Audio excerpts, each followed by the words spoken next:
대통령 직속 북방경제협력위원회가 최근 5차 회의를 열고 북방 국가들과의 적극적인 경제협력과 새로운 성장 동력을 창출할 방안을 모색했습니다. 오는 2022년까지 중국과 러시아, 중앙아시아 등 북방 지역 해외 건설 수주액 150억 달러를 달성한다라는 목표도 세웠는데요. 북방 지역 경제협력 성과와 신시장 개척 방안에 대해서 북방경제협력위원회 조창상 부단장과 자세한 이야기 나눠보겠습니다. 어서 오세요. 예, 안녕하세요. 자, 북방경제협력위원회 제5차 회의가 진행이 됐습니다. 네. 이번 5차 회의 개최 주요 배경과 그리고 어떤 안건들이 논의됐는지 말씀 좀 부탁드릴게요. 예, 5차 회의는 지금 미중 무역 전쟁 등으로 인해서 국제 무역 환경이 굉장히 악화되고 있는 그런 상황입니다. 예. 그래서 우리 경제의 외연을 확장해서 미래 성장 동력을 창출하는 그런 차원에서 추진이 됐고요.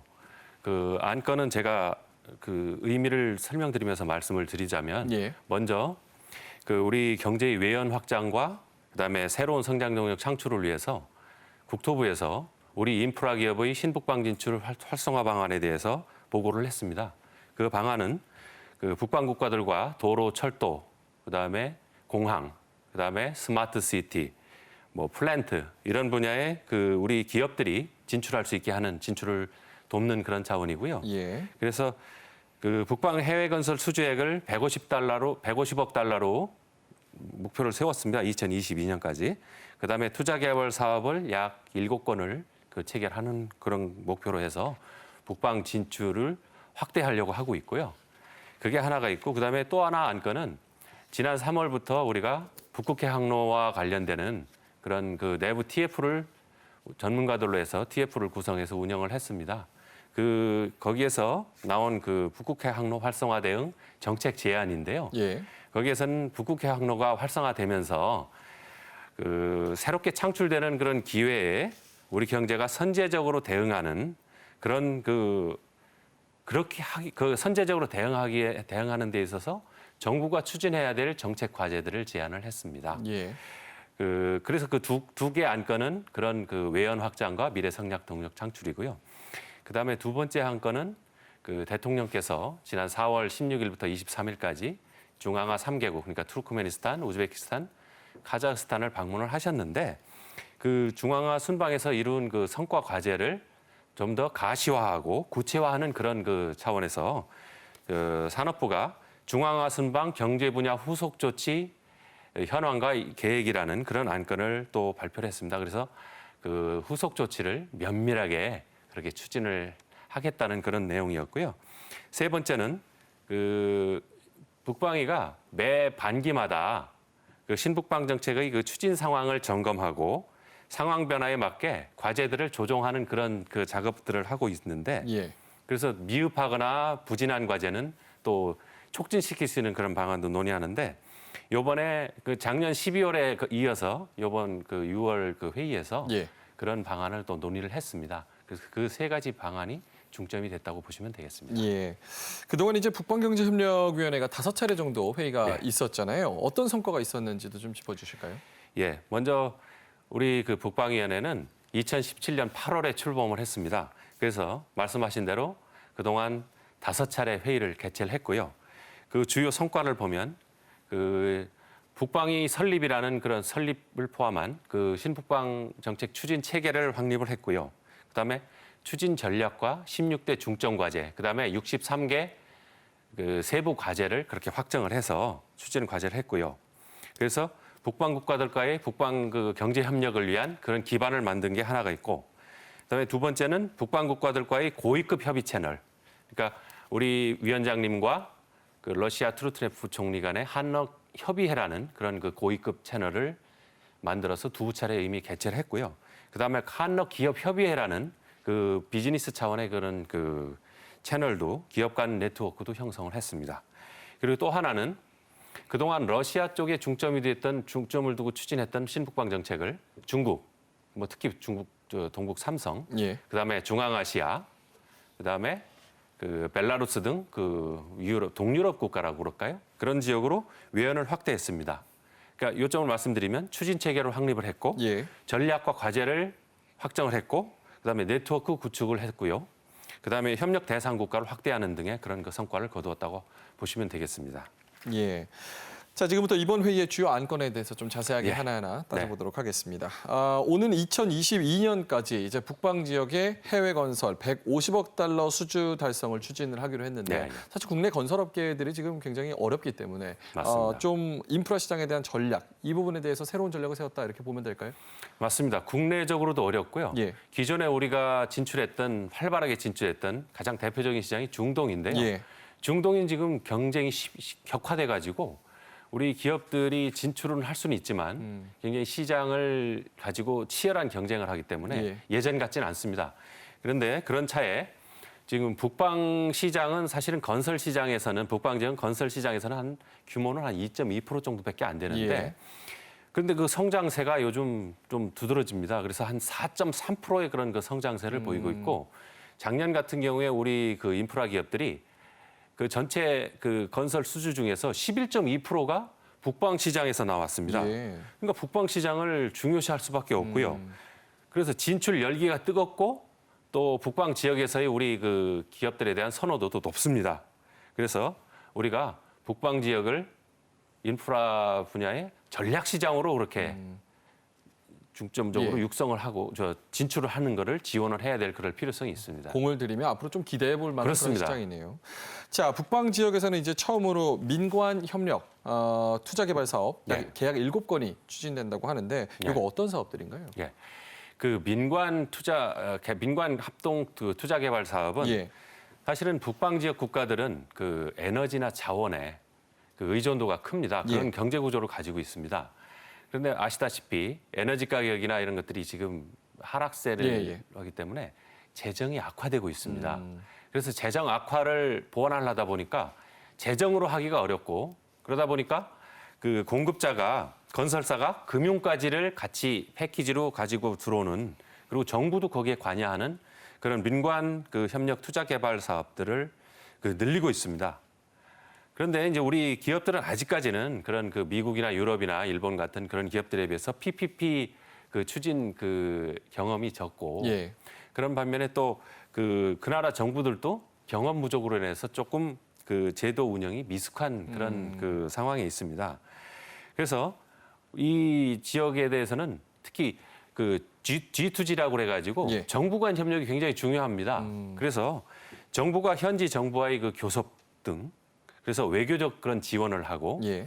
또 우리 기업들에 대한 금융 지원도 확대할 그럴 계획으로 있고요. 그래서 아까 말씀하신 대로 2022년까지 해외 건설 수주액을 150억 달러, 그다음에 민관합동 그 투자 개발 사업, 뭐 주로 인프라 사업입니다. 도로라든가 뭐 철도 같은 그런 사업들입니다. 그 규모가 뭐 1억 불을 넘어서는 예. 그런 그 사업들이고요. 그렇게 추진을 하고 그래서 우리는 이제 권역별로 또 특성들이 있습니다. 뭐 중앙아시아로 다르고 러시아나 이쪽 그 또 동북아 쪽이 다르고요. 예. 그런 그 특성들에 맞게 그 사업 발굴 단계부터 뭐 개발, 금융 조달 단계까지 맞춤형 그런 지원 전략을 추진을 하려고 그렇게 생각하고 있습니다. 예. 예. 아까 살펴보니까 두 번째 안건이 이제 북극해 항로 활성화예요. 이 부분에 대한 대응 정책도 논의가 됐는데 이제 북극의 얼음이 더 빠른 속도로 녹으면서 이제 북극해 항로 활성화가 더 앞당겨질 예정이라고 하는데 이거 이게 그렇습니다. 뭡니까? 그 북극의 얼음이 상당히 빠르게 녹고 있는데요. 그 1980년에 사실은 761만 제곱킬로였는데 예. 그게 2018년, 그러니까 작년에 471만 평방 킬로미터가 됐습니다. 예. 무슨 얘기냐면 한 40년 가까운 시절에 한 40% 가까이가 감소를 했습니다. 얼음이. 그 정도로 빠르게 얼음이 녹고 있고요. 그러면 그건 무슨 얘기냐면 선박의 운항 기간이 늘어날 수 있다는 예. 얘기입니다. 게다가 그 러시아는 지금 푸틴 정부 들어서서 그 북극 개발을 적극적으로 추진을 하고 있습니다. 특히나 그 북극의 그 자원 개발, 그거 야말 2 LNG라든지 LNG 2 사업이라든가 예. 이런 그 사업들을 적극적으로 추진을 해서 그 대통령께서 그 작년에 북극해 물동량이 2천만 톤 수준이었는데 예. 그거를 2020년까지 8천만 톤, 그러니까 4배 4배 수준으로 늘리겠다고 그렇게 예. 말씀을 하시고 있고요. 그래서 북극해 항로 활성화는 이건 뭐 의심할 여지가 없이 예. 확실시되는 거고 거기에다가 우리 주변국인 중국이나 일본이 적극적으로 여기에 대응을 하고 있습니다. 그래서 우리나라도 이거에 대한 하여튼 최대한 빨리 여기에 빨리 우리가 대응책을 강구를 해야 될 그런 그 상황에 있어서 우리가 TF를 운영을 해서 그 세계 경제나 각 분야별 산업에 미치는 영향을 가늠해 봤고 또 기업들이 그럼 어떻게 여기에 참여할 수 있게 우리가 정부가 정책을 할 수 있는지 그에 대해서 논의를 해봤습니다. 예, 러시아 정부 쪽에서는 이제 북극해 항로 활성화를 위해서 어떤 정책을 펼치고 있는 건가요? 그 러시아가 2016년에 그 북극 지역의 그 사회 경제 발전 2020 계획이라는 거를 발표를 했고요. 예. 그다음에 예산을 2,600억 루블, 그게 미화로는 한 45억 불 정도가 되는 예산을 예. 배정을 했습니다. 아까도 말씀드렸지만 푸틴 대통령이 금년 초에 연두 교소를 통해서 예. 물동량 확대를 얘기를 하셨습니다. 그래서 아까 말씀하셨듯이 2024년까지 8천만 톤의 물량이 되도록 그렇게 확대를 하겠다. 예. 그런 또 말씀을 하셨고, 그다음에 원래는 극동지역 개발원리에 설립한 극동개발부라는 부처가 있는데 예. 이거를 북극권 개발을 담당할 수 있게 극동 북극개발부로 확대 개편을 했습니다. 그리고 그 외에도 지금 현재 4척이 운행 중인데 원자력 쇄빙선을 2035년까지 13척으로 확대하겠다는 예. 그런 그 계획이 지금 있는 것으로 알려지고 있고요. 그다음에 노바텍사라는 그런 그 회사가 그 북극 LNG2 프로젝트, 그다음에 캄차트카에 LNG 환적 터미널 건설도 추진을 하고 있습니다. 예. 자, 일본과 중국이 전략적으로 나서기 때문에 우리나라도 적극적으로 대응을 해야 된다. 예, 이렇게 맞습니다. 말씀을 하셨는데 어떻게 대응을 할 계획이신가요? 예. 요 계획은 사실은 아직 정부 차원에서 확정된 건 아니지만 예. 그 황진의 우리 북방위 민간위원님께서 제안을 하신 그런 그 사항인데요. 그 비전을 보면 북극권 비즈니스 참여 확대로 우리나라 경제 산업의 그 신성장 동력을 확보하겠다. 그래서 그 투 트랙입니다. 우리나라 그 기업들의 북극해 사업 전략적 참여가 하나가 있고요. 그다음에 북극 인프라 기업 그 신북방 진출 지원 분야가 있습니다. 그래서 먼저 북극해 사업 전략적 참여는 아까도 말씀드렸듯이 북극 재원 개발, 그러니까 특히 LNG 사업입니다. 뭐 아크틱 LNG2 프로젝트 같은데 우리 기업들이 직접적으로 참여하는 예. 그런 그 프로젝트를 방안을 생각해 볼 수 있고요. 그다음에 북극해 역시 항로기 때문에 우리 국적선사가 그런 에너지 자원의 그 운송을 하는 예. 그런 운송 모델에 또 참여하는 그런 방안이 있을 수가 있고요. 그리고 또 제안하신 거는 그동안에 우리가 아까 말씀드렸듯이 북극해 항로 관련된 활성화에 대항한 TF를 운영해 왔는데 예. 이 TF를 앞으로도 계속 운영을 해서 더 현실감 있는 그런 그 대책들을 만들어내자 그런 얘기도 하셨고, 그다음에 또 인프라 개발이 또 많을 수 있습니다. 특히나 러시아 그 국내 인프라, 그러니까 그 북극해 항로와 연관되는 국내 그 뭐 도로라든가 철도라든가 이런 예, 예. 그 연결을 하기 위한 그 인프라 개발들이 또 있을 수가 있습니다. 거기에 예. 또 우리나라 기업들이 건설 기업들이 참여를 할 수가 있고요. 예. 그다음에 북극해 항로 활성 진출 기반 조성 사업인데 이거는 이제 북극 관련되는 그 발전 기금 같은 거를 우리가 조성을 하자. 예. 뭐 그런 거를 또 제안을 하셨고, 우리가 북극해가 지금 얼음이 급격하게 녹고 있기 때문에 사실은 그 기후변화 대응 측면에서도 우리가 거기에 그 참여할 수 있습니다. 우리 기후변화 대응이나 그런 측면에서 기술적으로도 그렇고 우리나라는 매우 앞서가고 있습니다. 예. 그리고 북극 원주민을 또 지원하는 그런 문제도 가능합니다. 그런 차원에서 제안을 해 주셨습니다. 예. 네. 자, 문재인 대통령이 이제 우즈베키스탄 등 이제 중앙아시아 3개국을 순방한 게 지금 4월이니까 그 후에 지금 한 2개월, 3개월 동안 예. 어떤 성과가 있었는지도 궁금합니다. 예, 아까도 말씀드렸는데 4월 16일부터 23일까지 투르크메니스탄부터 우즈베키스탄, 카자흐스탄 3개국을 방문하셔서 예. 총 33개 프로젝트, 128억 불의 그 플랜트 건설 그 프로젝트 수주 또는 수주 지원 활동을 하셨습니다. 그리고 그 이중과세 방지 협정이라든가, 그다음에 투자 보장 협정 개정, 그다음에 한 우즈벡 FTA 그 타당성 조사 등 한 60개에 달하는 그런 그 협력 MOU라든가 예. 협정을 체결을 하셨습니다. 그래서 교육 투자가 활성화될 수 있는 그런 어떤 제도 기반을 만들어 주셨고요. 그다음에 ICT라든가 섬유, 뭐 농기계, 디지털 헬스케어 같은 분야에서 한국식 시스템 전수를 해주심으로 해서 해줄 수 있는 길을 열으면서 우리 기업들이 중앙화 진출할 수 있는 교두보를 또 만들어 주셨고, 그 중앙화와는 그 공동이 관련된 워킹 레벨 같은 그런 어떤 그 양자 협력 체제를 구성도 또 해주셨습니다. 예.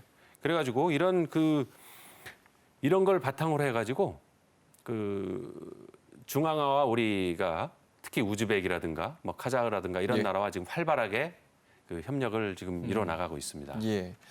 최근에 이제 중앙아시아 경제협력 활성화 방안도 발표가 됐잖아요. 예, 예. 순방 후속 조치가 속속 이뤄지고 있는데 어떤 내용 담겨 있나요?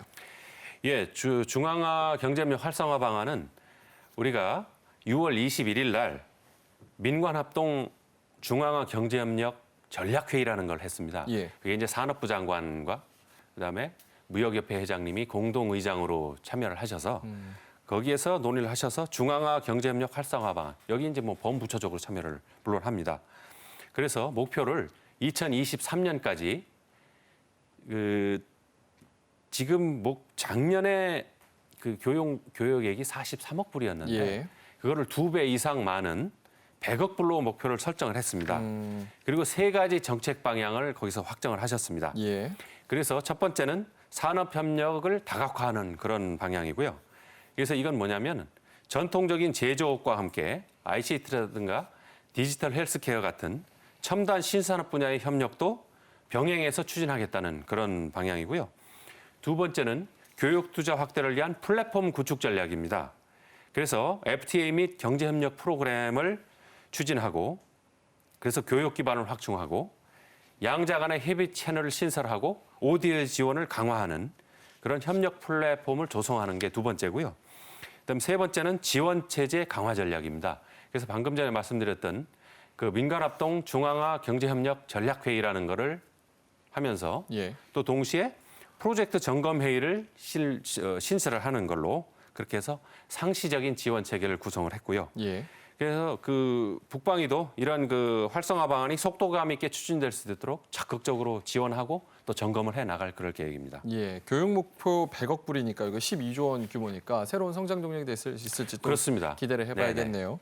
자, 북방시정 이제 신시장 개척을 위해서 많은 노력을 또 하고 계십니다. 이제 북방 신시장 개척 그리고 미래 성장 동력 확보를 위해서 앞으로 계획에 대해서 마무리 말씀으로 좀 부탁드릴게요. 예, 저희가 그 신북방 정책의 컨트롤 타워인 그 북방위가 그동안에도 부처들과 함께 그 창의적인 그런 정책을 만들어 왔습니다. 예. 그리고 아까 말씀드렸듯이 16대 중점 과제, 63개 세부 과제를 확정을 해서 그 과제들을 반기마다 계속 점검을 해 나가고 있습니다. 앞으로는 그 과학기술 협력이라든가 또는 그 보건의료 협력, 환경 협력과 같이 성과가 날 수 있는 과제의 역량을 집중하는 한편 이제 미진한 그런 과제들도 있습니다. 주로 이제 그 관련국과의 협의가 진척이 더디거나 그런 과제들인데 예. 그런 과제들은 그 소관부처와 보완 방안을 협의해서 촉진시키도록 그렇게 할 생각이고요. 그동안에는 이제 주로 경제 분야 중심으로 이루어졌는데 그 사회문화, 인적 교류와 같이 비경제 분야에서의 그 교류 협력을 적극적으로 추진을 해 나갈 계획입니다. 예. 특히나 내년도가 러시아와 한국이 수교한 지 30주년이 되는 해고 예. 한러 교류의 해로 선정이 됐습니다. 그래서 다양한 그런 그 교류 행사, 사회문화 교류 협력 행사들을 준비해서 추진을 할 생각입니다. 예, 알겠습니다. 지금까지 조창상 북방경제협력위원회 부단장이었습니다. 오늘 말씀 고맙습니다. 감사합니다.